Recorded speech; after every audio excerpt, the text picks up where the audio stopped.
Good morning. কেমন আছো বলো তো সবাই? আশা করছি তোমরা সবাই ভালো আছো, আর আমরাও না বেশ ভালো আছি।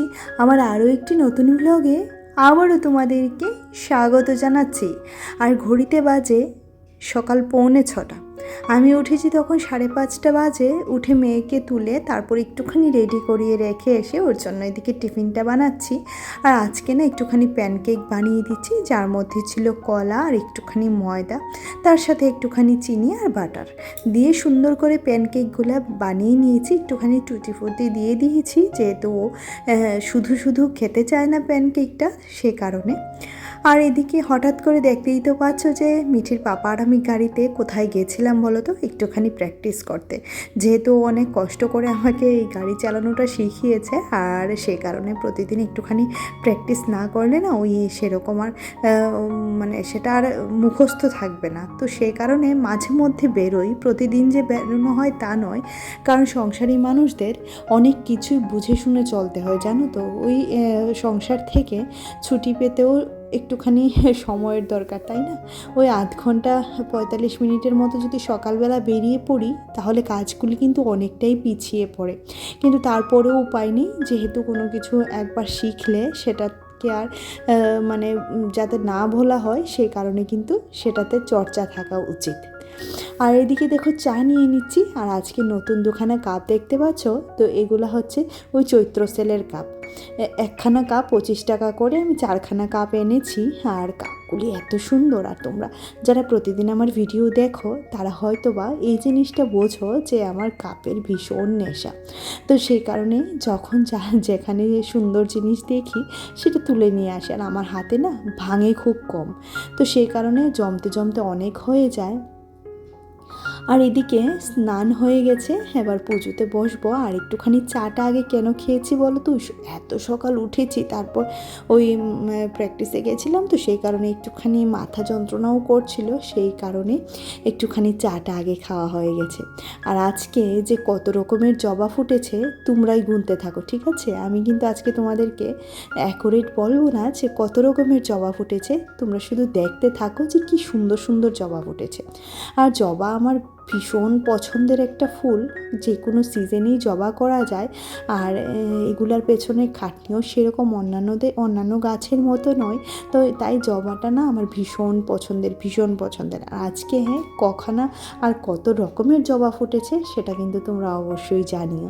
অনেকে বাগানের গাছ এবং ফুলগুলি দেখতে ভীষণ পছন্দ করো, সেই কারণে প্রতিদিন একটু একটু করে রাখি তোমাদের মাঝখানে। আমারও তো ভীষণ ভালো লাগে জানো তো, এই সমস্ত জিনিস তোমাদের সাথে শেয়ার করতে আমার এতটা ভালো লাগে যে কি বলি। আর প্রত্যেকটা ফুল আমার ভীষণ পছন্দের। তোমাদের কোনটা ভালো লেগেছে সেটাও কিন্তু জানিও। আর যখনই যেখান থেকে কোনো ইউনিক ধরনের জবার ডাল পাই, সেটা কিন্তু তুলে নিয়ে এসে ঠাস করে গুজে দিই আমার ছাদে। এটাই করি আমি, আর আমার ভীষণ ভালো লাগে এসব কিছু।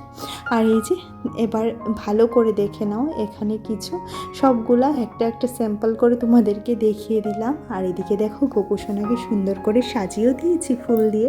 আর সিংহাসনটা আজকে এত সুন্দর লাগছে যে কি বলি, খুবই সুন্দর লাগছে। সাথে তো অন্যান্য ফুল আছেই।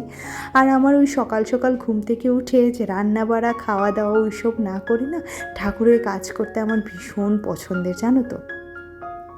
আর এটা হচ্ছে অনেকটা পরে বলতে অনেকটাই পরে, শুধুমাত্র আজকে একটা তরকারি রান্না করব, তো সেই কারণে একটুখানি দেরি করে এসেছি। ওই ডিমকে কি করেছি বলো তো, মাঝখান দিয়ে কেটে দিয়েছি বলতে পারো। আর আগে না ছোটোবেলা যখন হাঁসের ডিম রান্না হতো, তখন আমার ঠাকুমা এভাবে কেটে তারপর রান্না করতেন। হাঁসের ডিমের টেস্টটা অন্যরকম, আর যেহেতু এখন পোলট্রির ডিম পাওয়া যায়, তো সেই কারণে টেস্টের অনেকটাই ফারাক। যদিও বা হাঁসের ডিমটা খুব বেশি আমাদের ঘরে খাওয়া হয় না, তো সেই কারণে এতটা বেশি আনাও হয় না, আর যখনই আনা হয় অমলেটই হয়ে যায়।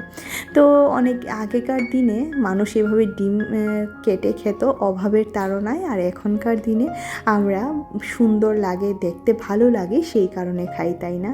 আর আগে না ছোটোবেলা যখন এরকম মা কেটে রান্না করতো, তখন যে এত বিরক্ত হতাম, শুধুমাত্র বলতাম হ্যাঁ খেতে বসেও তোমরা কিপটেমি করো। আর এখন কিন্তু আমিই তরকারিটা রান্না করি, এরকমভাবে। আমার না এরকমভাবে তরকারি খেতে ভীষণ ভালো লাগে, সেই ছোটোবেলার কথাটা মনে পড়ে যায়। তো এদিকে দেখো তেলে দিয়ে দিয়েছিলাম একটুখানি পেঁয়াজ, আর তার সাথে লবণ হলুদ তো ছিলই, আর একটা মশলা বাটা করে রেখেছিলাম, এটাতে ছিল রসুন আর আদা বাটা, একটুখানি গরম মশলার পেস্ট, আর তার সাথে বেশ অনেকটা কাঁচা লঙ্কা, আর একটুখানি কালার হওয়ার জন্য লাল লঙ্কা দিয়ে দিয়েছি। টমেটো দিতে ভুলে গেছিলাম তরকারিটাতে, না হলে আরও লাল লাল হতো, বেশ ভালোই লাগতো দেখতে। যাকে দেওয়া হয়নি, এখন এডিট করতে করতে মনে পড়েছে যে আমি তো টমেটোটা দিতেই ভুলে গেছি।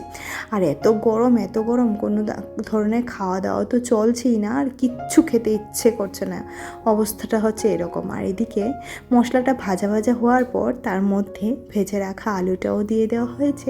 এবার ভালো করে মশলার সাথে আলুটাকে মিশিয়ে নেব।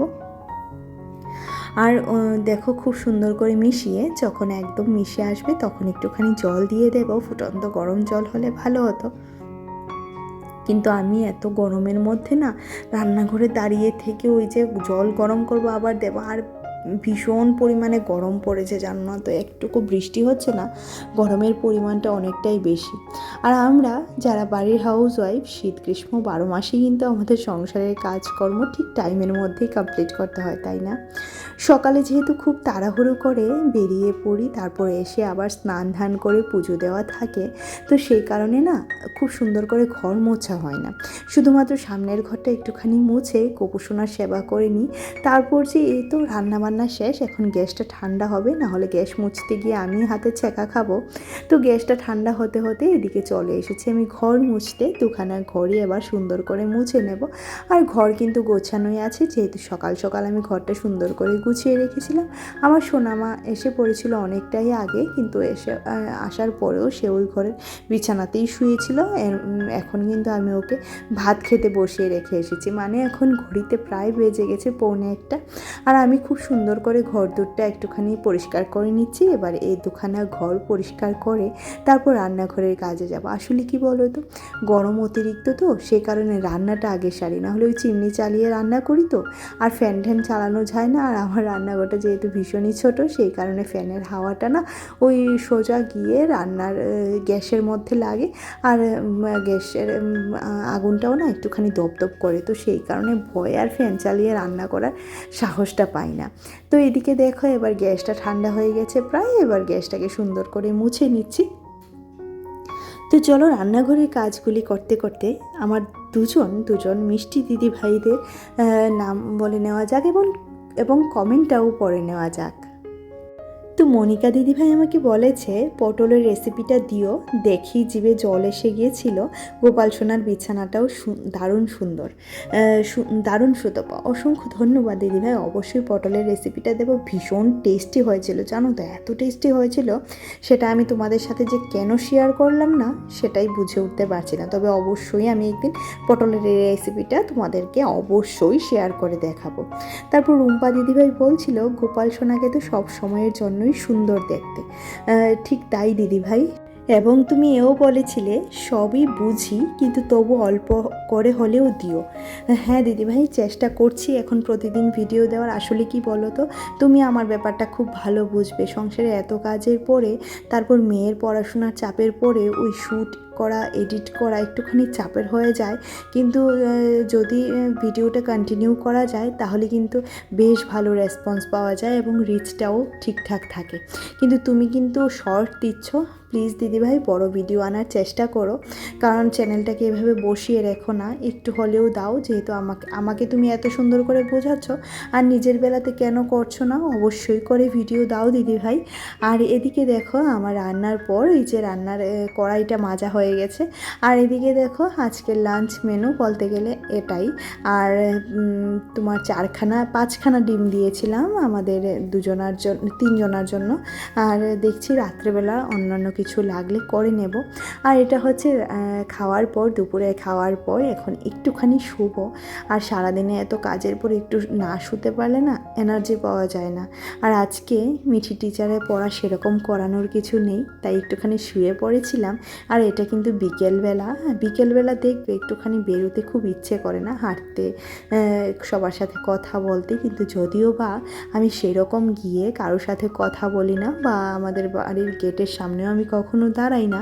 কারণ যখনই দেখবে কারোর সাথে তুমি কথা বলবে, তখন ইনিয়ে বিনিয়ে অনেক কিছু তোমার থেকে বের করে নেওয়ার চেষ্টা করবে, যেটা তুমি তাদের সাথে শেয়ার করতে চাও না, সেটাও কিন্তু ওরা তোমার পেট থেকে ঠিকই বের করে নেবে, তাই না? আমি মানুষ নামক বস্তুটাকে না ভীষণ ভয় পাই, জানো তো। এরা এমন হিংস্র থাকে, বাঘ সিংহ থেকেও হিংস্র, কারণ তাদের আঘাতটা না একদম স্লো পয়জনের মতো কাজ করে। সেই কারণে আমি মানুষ থেকে একটুখানি দূরেই থাকার চেষ্টা করি, আর এই যে প্রকৃতি এবং গোপোষণা, তাদের সাথেই থাকার চেষ্টা করি। আর আমার মনে হয় যে আমি যতটুকু ভালোবাসা এই প্রকৃতিকে দিচ্ছি, প্রকৃতি কিন্তু তা উজাড় করে আমাকে দেবে। যখন সকালবেলা এত সুন্দর সুন্দর ফুল তুলি, তখন কিন্তু আমার সেটাই মনে হয় যে প্রকৃতি থেকে পাওয়া আমার অনেকগুলি গিফট। তো সেই কারণে প্রতিদিন আমি অনেক ধরনের গিফট পাই, সেই কারণে আমি একদিকে কিন্তু লাকি বলতে পারো। তো এদিকে দেখো প্রত্যেকটা গাছে সুন্দর করে জল দিয়ে দিচ্ছি। ওই যেহেতু সকালে জল দেওয়া হয়, তাই বিকালে এতটা পরিমাণেও জল দিতে হয় না, কিন্তু যতটুকু যা লাগবে তা তো দিতেই হয়। আর যেহেতু গাছগুলিতে এখন আম এসেছে, জাম এসেছে, তো এদের একটুখানি পরিচর্যাটা বেশিই করতে হয়। আর এগুলিকে নিয়ে থাকতে পারলেই না জীবনটা অনেক সুন্দর লাগে। আর এই যে আরও এক ধরনের কাপ বলেছি না, 4খানা কাপ এনেছি 100 টাকা দিয়ে। তো এটাও আমার ভীষণ পছন্দের কাপ। কালো রঙের কাপ ছিল না, আর কালো রঙের কাপে দেখবে চায়ের কালারটা কিন্তু খুব সুন্দর এনহ্যান্স করে, তাই না? আর এদিকে দেখো আমি জামা কাপড়গুলো একটুখানি ভাঁজ করে নিচ্ছি, যদিও বা আজকে এত ধোয়া কাচা হয়নি, কমই ছিল, তো সে কারণে ভাঁজ করতে আর সেরকম কোনো সময় লাগেনি। তো যথারীতি আমি তাড়াতাড়ি করে শেষ করে নিয়েছি। এবার সবগুলাকে যার যার জায়গাতে তাকে শিফট করে দেব। আর দেখো এদিকে নাইটিটাও একটুখানি ভাঁজ করে নিচ্ছি। আর আগামীকালকে তো আবারও স্নান ধান করা, ওই প্রতিদিন একই রুটিন, তারপরেও একটু ভালোবাসা, একটু ভালো লাগাই তো আর জীবনে আর কি আছে বলো।